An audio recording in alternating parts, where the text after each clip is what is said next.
하나님과 동행하십니까? 여러분, 동행하시는 우리 모두가 되기를 바랍니다. 영국의 신문사에서 퀴즈를 냈다고 합니다.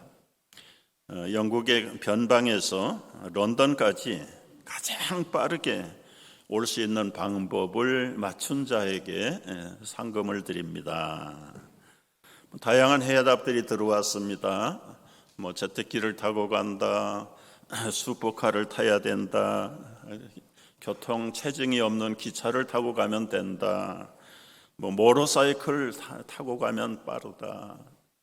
근데 다 정답은 아니었고, 정답으로 뽑힌 게 하나 있었는데, 좋은 친구와 동행하세요가 1등으로 뽑혔다고 합니다. 그렇습니다, 여러분. 우리 인생은 여행입니다. 그러나 목적지는 아닙니다. 계속해서 걸어야 되는 것이 인생 여정인데, 이 인생 여정 속에 동행자가 절대로 필요합니다. 그래서 많은 사람들이, 대부분의 사람들이 함께 걸을 수 있는 동반자를 선택하고 일생을 해로해 나갑니다. 근데 아무리 좋은 친구라도, 동행자라도 여러 날 여행을 하다 보면 상대방의 약점이 나타나기 시작합니다. 여러분 어떻습니까? 금년에 우리 사랑하는 가족들끼리 여행하셨죠? 여행 가서 다 좋았습니까? 떠날 때는 신나서 좋습니다. 조금만 배고프고 조금만 상황이 달라지면 호불호가 달라지고 식성이 달라지고 성격이 다른 사람들이 금세 자기의 약점을 드러내게 됩니다. 여러분, 어떻게 하면 우리의 남은 인생 정말 여정을 즐겁게 살아갈 것인가? 이를 위해서 오늘 게스트 스피커 한 분을 초청했습니다. 이분은 자기 인생길을 60년, 70년이 아니라 365년을 기쁘고 즐겁게 여행하신 분입니다. 지금도 그의 인생 여정은 끝나지 않았습니다. 여전히 끝없는 신비의 여정에 차원이 다른 천국에서 지금도 여전히 살아계시는 그분을 소개하는데, 그분이 오늘 우리의 말씀 속에 나타난 에녹이라는 분입니다. 에녹은 어떤 사람이었는가? 우리가 읽은 말씀대로 65세에 무두셀라를 낳았고요. 그때는 대부분 다 늦게 난 것 같아요. 무두셀라를 낳은 후에 300년을 하나님과 동행하며 자녀를 낳았으며 365세를 향수했더라. 에녹이 하나님과 동행하더니 하나님이 그를 데려가심으로 세상에 있지 아니하였더라. 여러분, 이 창세기 5장에는 이 아담부터 시작을 해서 노아까지 아마 한 10대 그 유명한 족장들 이름을 쭉 열거하면서 간단한 족보를 소개하는데 일정한 패턴이 있습니다. 이름이 나오고 몇 살에 누구를 낳고 몇 년을 살다가 죽었더라. 이게 5장에 나오는 이 부족 족장들의 이력서의 기본적인 형식입니다. 4절, 5절 아담을 한번 보세요. 아담은 130세에 셋을 낳고 셋을 낳은 후 800년을 지내고 자녀를 낳았으며 930세를 살고 죽었더라. 그러니까 아무개는 누구를 낳고 몇 년을 지내다가 죽었더라. 이게 지금 계속 똑같은 겁니다. 똑같은. 그런데 6대까지는 똑같은데 7대 내려가서 에녹이 그 족보를 읽으면 에녹은 좀 달라요. 뭐가 다른지 한번 보십시오. 에녹은 죽음을 보지 않고, 여기 에녹은 무두셀라 낳았고요. 하나님과 동행한 것까지 같아. 이것도 다른 사람들은 하나님과 동행했다는 말이 없고요. 자녀를 낳았으면 몇 살에 죽었더라는 이야기가 없어요. 그 대신에 하나님이 그를 데려가심으로 세상에 있지 않더라. 아담도 죽고 심지어 그의 손자인 노아도 죽었어요. 다 죽었어. 아들도 죽고. 그런데 유독 이 에녹은 아들을 낳고 하나님과 동행하다가 세상에서 하나님이 그를 데려가므로 그의 무덤이 없다 이 말이죠. 이런 사람이라면 우리 모든 인생의 로망이 있잖아요. 육신이 죽는 걸 두려워하고 영원히 사는 것을 다 100% 선호하는데 한 사람도 살아있는 사람은 없는데 오로지 성경의 두 사람, 이 엘리야와 이 에녹만이 그들의 장례식이 없었어요. 그들의 육체가 이 땅에 없습니다. 참 이런 영원한 로망, 영원한 동반자이신 이 에녹의 동반자를 누구를 만났길래 이렇게 됐는가? 우리가 한번 하나하나 좀 짚어봐야 됩니다. 첫째는 에녹이 언제부터 하나님과 동행했는가?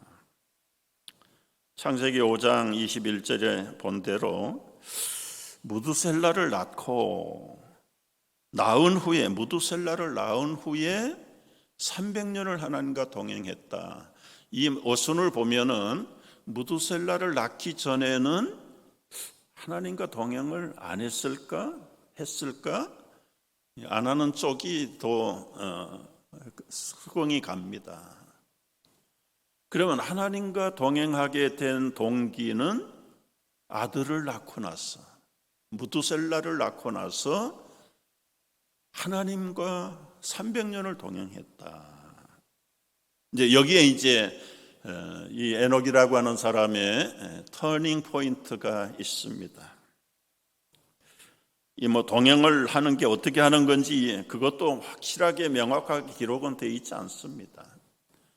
근데 이제 오늘 그런 것들을 몇 가지 좀 짚어보려고 하는데, 우리가 하나님과 동행해야 되는데 이 에녹이 본을 보여 하나님이 동행하셨고 동행하셔서 그를 데려가셨는데 왜 65세까지는 하나님과 동행했다는 말이 없고 무두셀라를 낳은 후에 동행을 했을까? 여러분, 이 성경을 이해하는데 가장 중요한 것 중에 하나가 눈여겨봐야 될 단어들이 사람의 이름입니다.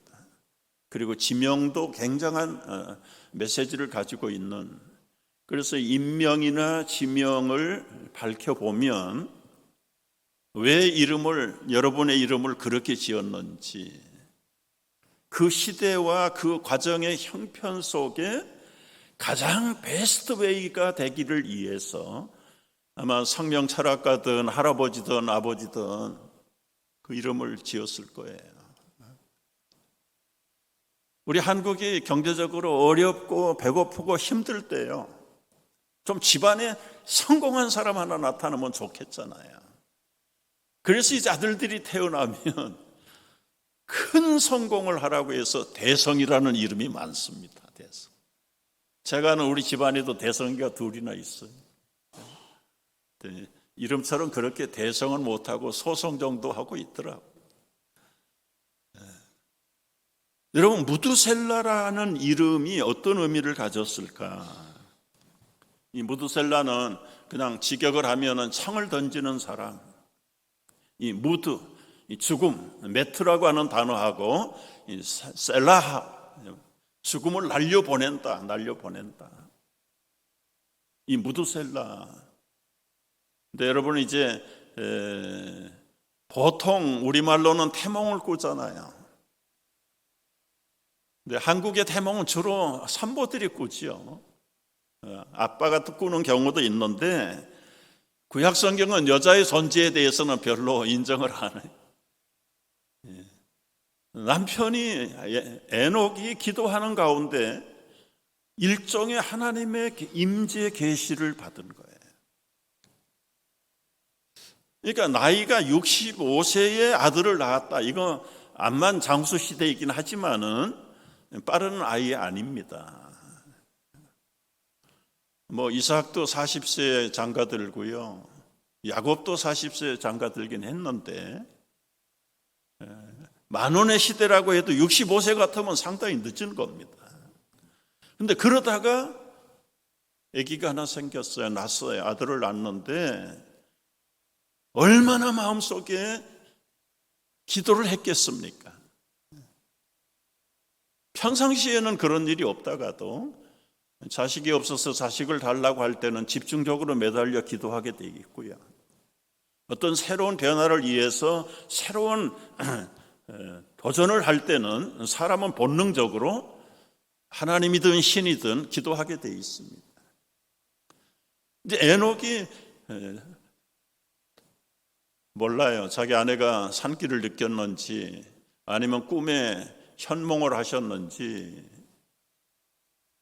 이 시대적으로 볼 때 정말 이런 아들 하나 나오면 좋겠다. 그때는 어느 시대냐 하면 힘이 왕이에요. 힘없는 사람은 다 아주 형편없이 도덕적으로 윤리적으로, 여러분 지금 아담 이후에 10대가 지나가는데 벌써 죄악이 간영했다고 그랬어요.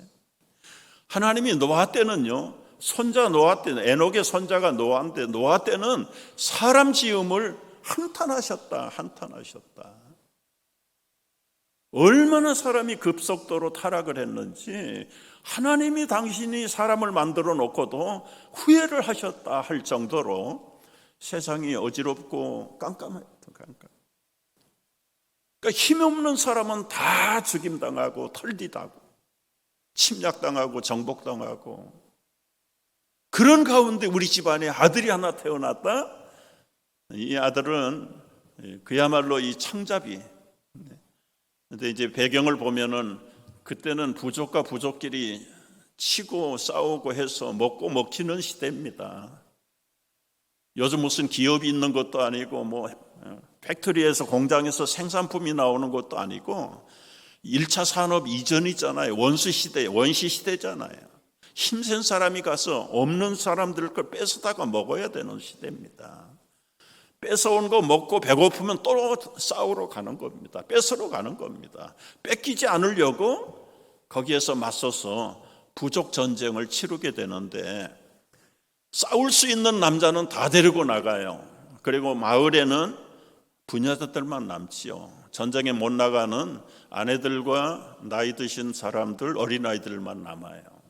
그래도 소수의 몇 사람 경비를 서야 되지. 그래서 대부분은 다 전선으로 싸우러 나가지만 그 마을을 지키는 창자비가 꼭 필요해요.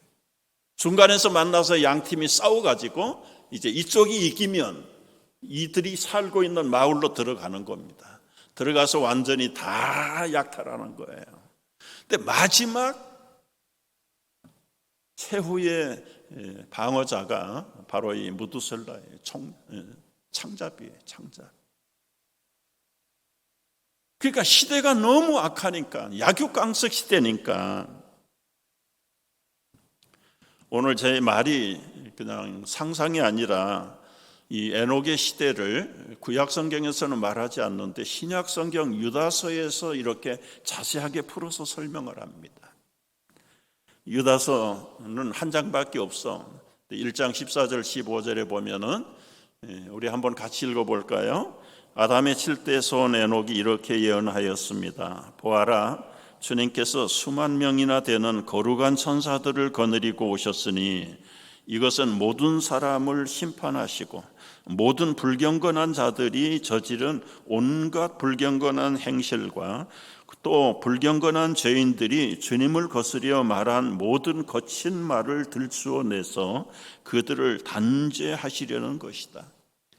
우리말 성경은 제가 한 10번을 읽었는데도 얼마나 헷갈리는지, 그래서 이 현대인 성경으로 지금 인용을 한 겁니다. 간단하게 설명하면 에녹 당시에 수많은 사회 사람들이 한마디로 하나님 없는 불경건한 삶을 살았다 이거예요. 그런데 아들을 가지면서 보니까, 야, 우리 아들도 이게 그냥 수를 쓰지 않으면 저 사회에 나가서 저렇게 될 것 같구나. 그때까지는 각별한 사회를 바라보는 눈도 별로 그렇게 각별하지 않았습니다. 그런데 이제 아들을 하나 가지면서, 여러분, 아들이 자기 생명보다 귀하잖아요. 적어도 나는 이렇게 살아도, 이런 세상에 살아도 내 아들은 다른 세상에서 살게 해야 돼. 그래서 내가 아들을 낳으면 용감하고 마을을 지키고 가정을 지키고 우리 문중을 지킬 수 있는 무력의 사람으로 만들어요. 여러분, 이것이 단순히 에녹의 단순한 생각만은 아니에요. 너무 사회가 부도덕하니까 하나님의 마음을 알았는지 몰랐는지 이대로 있다가는 하나님이 그냥 참으실 것 같지 않다. 뭔가 세상을 뒤집어서 하나님의 심판이 분명히 내리지 않는다면 하나님이 정말 살아계시는 분이냐, 이런 세상을 그대로 방치하시는 분이 살아계신 하나님이 맞냐, 자기의 믿음 없는 그 짧은 식견으로 봐도 분명히 하나님의 심판의 때가 가까이 오고 있다. 그래도 우리 문중은 이 하나님의 심판에서 제외받아야지, 피해야지.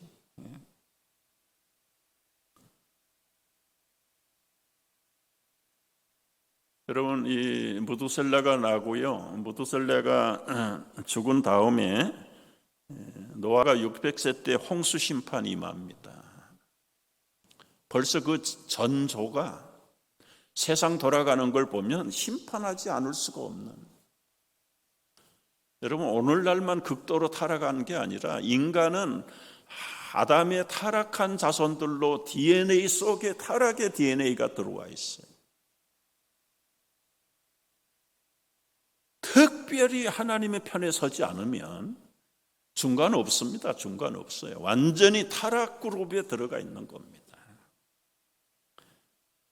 아무리 원시 시대라도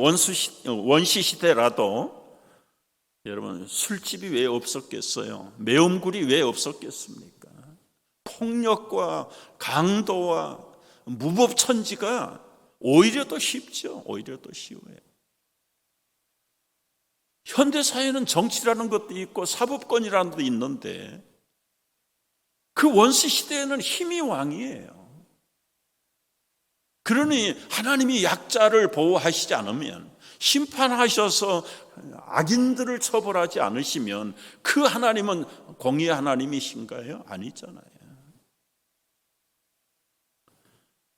따라서 이 65세까지는 그냥 원오브댐으로 살아가던 이 에녹이 아들을 낳으면서부터 세상을 바라보고 하나님을 바라보는 시각이 완전히 바뀝니다. 여러분, 여기서 우리가 적용해야 될 첫 번째 적용 문제는 무엇입니까? 여러분의 특별한 삶의 변화가 일어날 때 하나님의 임재가 임할 수 있습니다.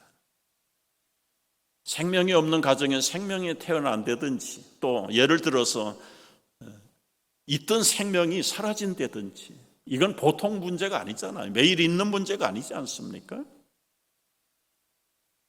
자녀가 새로운 학교를 입학한다든지, 여러분이 새로운 사업을 시작한다든지, 아니면 새로운 직장으로 간다든지, 아니면 집의 거주지를 다른 곳으로 옮긴다고 할 때 이거 특별한 일이야. 매반사로 일어나는 일들이 아닙니다. 이럴 때는 특별한 변화를 통한, 그 특별한 기회를 통한 하나님의 임재가 임한다는 사실을 꼭 기억하셔야 됩니다. 세상 사람들은 자기의 꿈을 이루는 기회로 볼는지 모르나 성경에는 우연이라는 단어가 존재하지 않아요. 참새 한 마리 떨어지는 것도 우연이 아닙니다. 하나님의 허락 없이는 떨어지지 않는다고 했어요. 자녀가 없는 가정에 아들이 태어날 때 에녹은 총 비상이 걸린 거죠. 이제부터 좀 새롭게 해보자. 그리고 보니까 사회가 보이는 겁니다. 앞날이 무법천지로 깜깜하게 보이는 겁니다. 하나님이 노하지 아니하시면 더 이상 지구가 존속할 수 없는 그런 극한 상황이 있다는 사실을 믿음이 연약했던 에녹도 깨닫게 되는 거예요. 여러분의 어떤 변화가 있습니까? 이 변화의 타이밍을 그냥 흘려보내지 마십시오. 그 변화를 통해서 그게 기쁨이든 슬픔이든 실패든 성공이든 그 변화를 통해서 하나님의 임재를 체험하고 발견할 수 있게 되기를 바랍니다. 두 번째, 이 에녹이 어떻게 하나님과 동행했는가? 여러분, 동행했다고 하는데 특별히 무슨 업적이 없어요. 무드셀라를 낳은 후 300년을 하나님과 동행하며 자녀를 낳았으며 그가 365세를 향수 살았더라. 그냥 자녀 낳고 사는 거예요. 다른 거 무슨 특별히 메달을 받을 만한, 상금을 받을 만한 특기 사항이 기록이 없습니다. 여기 하나님이 동행했다고 해서 무슨 기도 굴방에 들어가서 하루 종일 기도했다, 방언을 했다, 신유를 베풀었다, 전도하러 댕겼다, 그런 얘기도 없고요. 더더구나 예배당도 없는 시절에 예배 드렸다는 말도 없잖아요. 아침 저녁으로 가정에서 예배를 하더라, 제단을 쌓더라, 그런 얘기도 없어요. 그냥 일상 그대로예요. 아들 낳고 딸 낳고 그 아이들도 먹거리 챙기러 댕겨야 되고, 그때는 농업시대가 아니라 주로 유목민 시대니까 양을 길렀을 것이고, 양 가서 젖을 짜서 우유 만들고, 남은 우유 가지고 치즈 만들고, 그 양 잡아가지고 고기 만들어서 식구들 먹이고, 털옷을 만들어서 이복을 만들고, 요즘 이것이 기초산업의 출발이잖아요. 현대인들이 직장 가고 전공 살리고 뭐라는 겁니까? 다 먹거리 준비하러 다니는 거 아니에요? 사업한다. 사업에서 뭘 할 건데요? 평안하게 가족들 먹이고, 주거시설 안전하게 만들고, 운막인지 장막인지 천막인지는 알 수 없지만 비세면 비세지 않도록 집안 단속해야 되고, 특별히 무슨 안식일을 지켰다는 말도 없고 예배를 했다는 말도 없이 그냥 일상생활이 돌아가는데, 그 안에는 하나님의 임재, 심판 늘 마음속에 붙들고 있는 거죠. 내 아들 무드셀라를 부를 때마다 하나님의 심판이 가까워요. 점점 심판이 다가온다. 분명히 하나님의 심판은 있어야 돼. 있을 거야.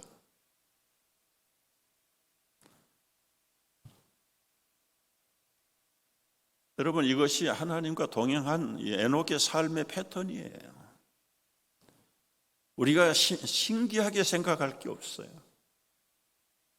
목사님들은 달구칩니다. 10회마다 시간마다 나오십시오 하는데, 사실은 그건 목사님 입장에서 강조할 일이지만, 여러분 하루 종일 사업해야 돼, 직장에 가야 돼, 출퇴근해야 돼, 가정에 문제들이 있어 해결하는데 맨날 시간마다, 새벽마다, 수요일마다, 주일마다 어떻게 쫓아다닙니까? 제가 공인해서 안 나와도 좋다는 얘기는 절대로 아니고요. 하나님의 임재를 철저하게 깨닫는 분들은 사실은 오지 말라고 해도 옵니다. 그러나 여러분을 제가 너무 제의식을 갖지 않도록 부담을 안 드리려고 지금 에녹을 들어서 설명을 하는데, 우리가 하나님의 임재를 느낀다고 하면서도 그냥 에녹처럼 사는 거예요. 특별히 유별스럽게 어떤 이단의 가르침대로 직장도 그만둬라, 가정도 그만 깨버려라, 오로지 그냥 교주만 바라봐라, 그리고 있는 거 다 팔아가지고 글로 들어가잖아요. 특별한 임재가 임하면 너무 좋아가지고 미혹의 영을 받았던지 깨달음을 얻었던지 간에 이단은 이단들대로 미혹의 영이 있어서 끌려가는 거예요. 끌려가는. 근데 이 하나님의 임재, 하나님과 동행한다는 것은 우리는 일상을 다 파괴하고 그렇게 가라는 이야기는 절대로 아닙니다. 오늘 아주 평범한 일상생활을 에녹의 일에게 전부로 올려놓은 거 아니에요. 몇 살에 아들 낳고, 그리고는 하나님과 동행하다가 또 아들 낳고, 아들 낳으려면 어떻게 해야 됩니까? 딸 낳으려면 어떻게 해야 됩니까? 그저 부부가 서로 이렇게 윙크가 몇 번 왔다 갔다 해야 되고, 감정이 열려야 되고, 맛있는 걸 서브해주고, 낮에 동안 배우자의 심정을 건드려 가지고 여러분 잠자리가 안 되잖아요. 마음이 상해 있는데 무슨 잠자리. 그 하나님의 임재, 하나님의 심판이 온다. 우리는 크고 작은 모든 일에 하나님에게 기쁨이 되어야 된다. 무난하지만 일상생활 속에 특별한 건 없지만 그들 속에는 언제나 코람데오의 삶. 여러분 휴가 갈 때도 얼마나 기뻐요. 차 안에서 준비해 나간 찬양 음악들을 틀어놓고 같이 부르고, 그리고 아름다운 경치를 볼 때 하나님 찬양하고 서로 손을 잡고 가족들 기도하고. 이게 우리 그리스도인들의 휴가잖아요. 얼마나 감사해요. 얼마나 참 가정에서 바쁘게 각자가 풀려져 있다가 1년에 한두 번씩 그런 기회를 만나서 우리가 혈육적인 가족이긴 하지만 무엇보다도 하나님의 임재 속에 선택받은 가족들이다. 하나님이 지으신 창조의 자연 속에서 이걸 확인하고 예배하는 것들이죠. 그런 그리스도인들의 휴가가 무슨 사이키 조명하는데 가가지고 부어라 마셔라 춤추고 그런 건 아니잖아요. 벌써 이 무두셀라를 낳고 나서부터 밥을 먹으면서 양을 잡으면서도 양을 기르면서도 사람들을 만나면서도 하나님의 임재, 하나님의 심판, 하나님이 심판하러 오신다. 생각이, 말이, 언사가 행여라도 하나님의 심기를 건드릴까 봐 그게 하나님과 동행하는 에녹의 방법이었어요. 물론 은사라는 측면에서 이제 신약 시대에 들어와서는 좀 다양하게 부름을 받는 사람들이 있습니다. 목사와 교사로 부름받고 장로로 집사로 권사로 선교사로 부름받는 사람도 있고 평생을 전도자로 부름받는 사람도 있고 독신으로 부름받는 사람도 있지만 이미 창세기에는 그런 시대가 아니었어요. 히브리서 11장 5절에 보면 에녹을 잘 설명하고 있는데요. 믿음으로 에녹은 죽음을 보지 않고 옮겨졌으니 하나님이 그를 옮기심으로 다시 보이지 아니하였다. 그가 옮겨지기 전에 하나님을 기쁘시게 하는 자라 하는 증거를 받았다. 그러니까 일상이 무난하다고 해서 아무런 증거가 나타나지 않는 것은 하는 거예요, 안 하는 거예요? 안 하는 경우가 많아요. 정말 힘써서 하나님을 기쁘게 하는 것은 여러분 남녀간의 사랑도 숨기지 못하고 표가 안 되는데 하나님을 사랑한다는 사람이 표가 없어. 좀 something wrong이죠. something wrong이.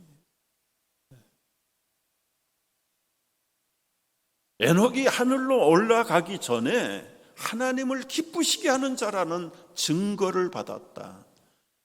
사람들에게 증거 1차 받는 게 아니라 하나님께 증거를 받는 게 중요하겠죠. 하나님이 여북하면 그 수많은 사람들이 있었을 텐데 그 중에서 한 사람 에녹을, 그 중에서 한 사람 엘리야를 하늘로 불러 올리십니다. 얼만큼 증거를 하나님 앞에 보여야 하나님의 마음이 움직여서 그들을 그야말로 수천억 번, 억분의 1 하늘로 올라갈, 예수님 빼놓고 올라갈 자가 누가 있습니까?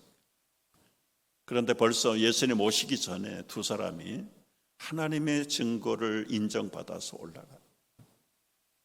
그러니까 여러분 그냥 되는 대로 사십시오. 이게 하나님의 영광입니다. 그 말 가지고는 안 된다는 말이죠. 뭔가 증거가 남기도록 가정살림을 하시든 직장생활을 하시든 사업을 하시든 정말 하나님을 기쁘게 하는 증거를 남겨보세요. 에녹은 어떻게 증거를 남겼는지 우리가 구체적으로 알 길이 없어요. 그러나 나타난 본문의 말씀만을 보면 일상생활을 통해서 증거를 나타낸 거예요. 하나님이 기뻐하는 무난한 삶을 사는 것 가지고 아니고 무사람이 봤을 때도 내가 하나님이라도 저런 가정은 심판할 수 없지, 오히려 상을 줘야 되겠지. 어떤 증거가 나타나든지 간에 에녹은 그의 가정에서 삶의 증거 있는 믿음의 삶을 살았다. 이 설교 들으면서 이제 주님과 자연스럽게 동행하고 섬기는 건 좋은데 그냥 그날이 그날처럼 아무런 표가 없이 변화가 없이 다른 사람에게 증거가 보이지 않을 정도는 하는 건지 안 하는 건지 여러분이 아시잖아요. 뭔가 좀 뜻을 좀 새롭게 하면서 하나님도 이것을 증거로 인정해 줄 만한 그런 결단이 하나님과 동행하는 삶 속에 나타나기를 축복합니다. 히브리서 11장 1절에 우리가 유명하잖아요. 믿음은 바라는 것들의 실상이요 보지 못하는 것들의 증거다. 증거. 한 가지 이제 결론을 내리려고 하는데요. 이런 하나님과 동행하는 삶을 몇 년 했다고요? 에녹이 몇 년 했다고요? 30년? 300년. 여러분 목회를 한 교회에서 오래 해보면요, 처음에 오셔서 한 3년까지는 잘하세요. 벌써 이제 3년쯤 지나면 집사로, 장로로, 권사로 임직을 받을 것인가 받을까 대충 이렇게 라인이 그어집니다. 본인들이 알아요. 그걸 염두에 두고 열심히 합니다. 그런데 안 돼요. 어떤 분은 또 되긴 됐어요. 돼가지고 이제 직분도 받았어요. 한 3년은 열심히 해요. 그리고 나서는 한 매너리즘에 들어가면서 흐지부지하게, 제가 지금까지 봐온 우리 교회 형편이고요, 대부분 다른 교회에서도 그래요. 여러분이 여러분 스스로의 지나온 믿음의 길들을 한번, 사명자의 길들을 한번 생각을 해보십시오. 300년? 그건 죽었다 100번 깨도 못하는 일이죠. 3년 하기도 어려운 세상인데 무드셀라를 낳은 후에 에녹은 300년을 하나님과 동행했다. 그가 365세에 부름받지 않았으면 무드셀라처럼 969년 동안 동행했을 겁니다. 기쁜 일 했을 겁니다. 여러분, 우리가 이제 하나님과 동행하며 하나님을 어떻게 기쁘게 할 것인가? 그게 뭔지는 몰라도 사람마다 다 다양하지만은 자기의 형편과 수준에서 최선의 증거가 되어지는 삶으로 300년을 살았다. 300년. 여러분, 뭐를 하든 안 하든 간에 일단 300년을 동행했다고 하는 건 하나만 가지고도 그는 하늘에 부름 받을 만한 자격은 있는 사람이지.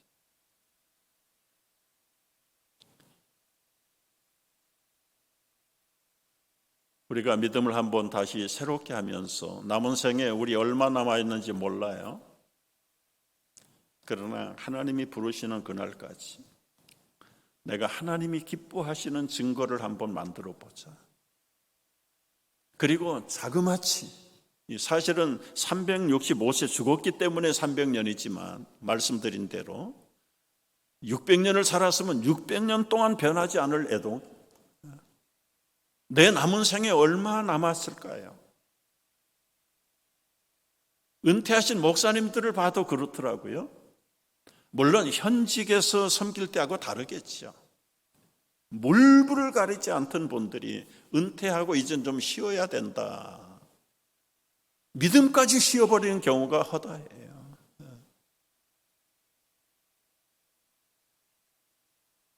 결론 중에 결론은 하나님과 동행해서 얻은 축복이 뭐냐? 축복.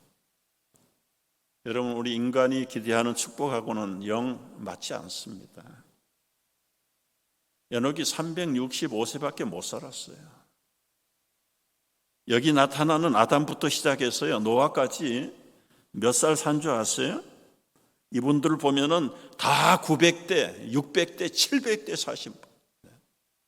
네. 다 900대 살았어요, 900대. 에녹은 3분의 1밖에 못 살았어요. 여러분, 시제말로 이게 축복입니까? 예수 믿어서 단명하고 일찍 세상 죽어버리는 게 떠나는 것이 축복입니까? 그건 아니잖아요. 그러니까 우리의 기준하고는 영 하나님의 축복은, 동행한 축복이 반대예요, 반대. 죽고 싶지 않아서 930년의 죽음에도 슬퍼했을 거라고요. 진짜 우리가 바라는 게 뭐예요? 죽지 않고 영원히 사는 거 아니에요. 근데 그 기간을 따지면 안 되는 거죠. 사람들은 900세를 살면 장수했고 축복받았다고 그러고, 300세 같으면 청년 시대에 간 거 아닙니까? 900세에 비하면. 그게 무슨 축복이에요? 하나님과 동행한 결과가 이 땅에서 일찍 데리고 가버리는 겁니까? 우리의 가치관, 우리의 계산하고는 하나님의 축복은 반대예요.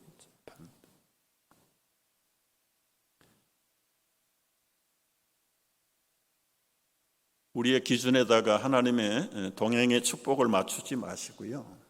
일단 우리가 할 일은 하나님에게 기쁘게 동행하는 증거만 나타내 드리면, 그 다음엔 우리가 기대했던 것보다 초월적으로, 아까 말씀드린 대로 여러분, 육체의 죽음을 피한 사람 두 사람 중에 한 사람, 에녹이 첫 번째 사람이잖아요.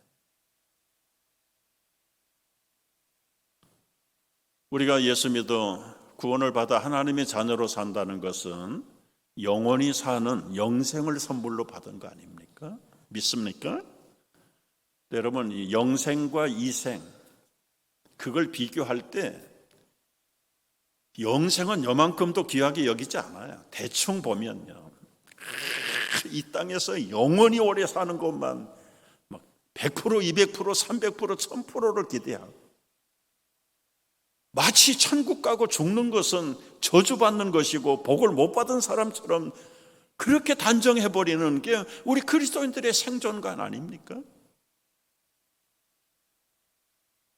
우리의 가치관과 하나님의 가치관이 일치가 되지 않을 때 우리의 기준대로 하나님의 축복을 정하는 거 아니에요. 극단적으로 욥이라는 사람이 고난을 안 받았으면 아마 욥기서 못 썼지요. 쓸 필요가 없었지요. 쓸 재료도 없었고요. 그런 면에서 볼 때는 최고의 고난을 받은 사람 대표가 욥인데, 욥을 통해서 위대한 욥기서가 우리 손에 들어온 거죠. 여러분, 하나님과 동행하는 사람의 첫 번째 축복은 영원한 영생을 남들보다 일찍 체험한다. 일찍. 그래서 고통을 당할지라도 믿음으로 선 사람들은 가끔 그런 찬송 부르잖아요. 나의 갈 길 다가도록 예수 인도하시니 내 주 안에 있는 궁율을 어찌 의심하리요. 믿음으로 사는 자는 하늘 위로 받겠네. 여러분, 위로받는 사람, 그 집사님, 권사님, 장로님 가정의 형편을 보면 변한 게 아무것도 없어. 오히려 더 힘들고 그럼에도 불구하고 그 마음속에 주시는 하늘의 위로가 세상의 어떤 것과는 비교할 수가 없는 것들이죠. 여러분, 이제 마지막 축복이 하나 있는데요, 하나님과 동행하면 어떤 축복을 받습니까? 외롭지 않습니다. 외롭지 않아요. 여러분, 외롭지 않으려고 부부들이 결혼을 하고 가정을 가지고 결과적으로 롱런을 하다 보면 다 먼저 떠나고 같이 떠나고 다 떠나요. 홀로 남은 사람들은 외롭지요. 우리 교회도 아내를 먼저 보낸 남편들 여러분들이 계세요. 참 보기도 좀 딱딱하잖아요. 보기도 여자분 혼자 남아있으면 그런 대로 좀 모양도 괜찮은데, 이걸 해도 만족이 없고 저걸 해도 만족이 없고, 인생이 이렇게 외롭고 쓸쓸하냐? 여러분 비관하지 마시고요. 내일부터 뉴욕 실버 선교학교 개강해요. 나오세요. 나와서 좀 훈련도 받고요. 인생이 얼마나 보람있고 얼마나 소망스러운가를 우리가 스스로 개척하면서 하나님과 동행하는 법을 만들어가야 돼. 다윗도 말년에 이런 말씀을 남겼어요. 시편 16편 11절 말씀에 보면 다 같이 읽어봅시다. 주께서 생명의 길로 내게 보이시리니 주의 앞에는 기쁨이 충만하고 주의 우편에는 영원한 즐거움이 있도다. 다윗만큼 고난을 많이 겪은 사람이 어디 있습니까? 그런데도 불구하고 주께서 생명의 길을 다윗에게 보여주셨다. 주의 앞에는 기쁨이 충만하고 우편에는 영원한 즐거움이 있다. 여러분, 이 땅에서 우리 인생 여정이 목적지가 아니라고 그랬어요. 우리들의 본향은 하나님의 품입니다. 하나님의 품. 그 나라에 갈 때까지 우리가 이 땅에서 완성된 인생 여정이 없다는 것을 아시고 하나님과 철저하게 기쁘게 하고 동행하는 우리 성도들 되어지기를 주의 이름으로 축복합니다. 기도하겠습니다.